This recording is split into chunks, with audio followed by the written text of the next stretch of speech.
waxaa jira dad marka aad faraxsan tahay kula farxaya balse marka aad oynaysid oo aad murugaysan tahay kaa fogaanaya oo aan kula qaybsanin murugada sidii ay farxadaba kula qaybsadeen.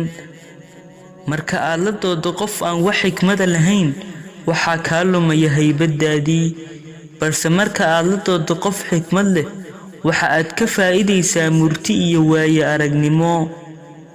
xikmadu ma ahin inaad shay waliba oo afkaaga ka soo baxa ku hadasho, xikmaduse waa inaad ku hadasho hadallo xambaarsan murti.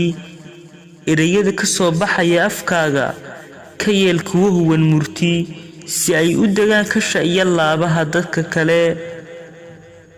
haddii ay dadku ku dhibaan oo ay ku dhibaateeyaan marnaba ha ka fikirin sababta ay kuu dhibayaan, hana u dhibin nafsadaada.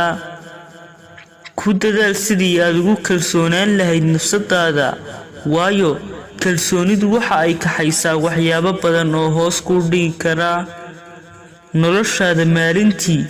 waxa ay ku xidhan tahay waxa aad ku bilowdo subaxa hore ee maalintaasi. marka aad qalad gasho ha inkirin qaladkaasi, waayo waxaa sii laba jibaarmaya qaladkii aad gashaye. ha hilmaamin oo mar waliba maskaxda ku hay gafafkaaga si aad u noqoto mid xooggan. wassalaamu calaykum waraxmatullaahi wabarakaatuh.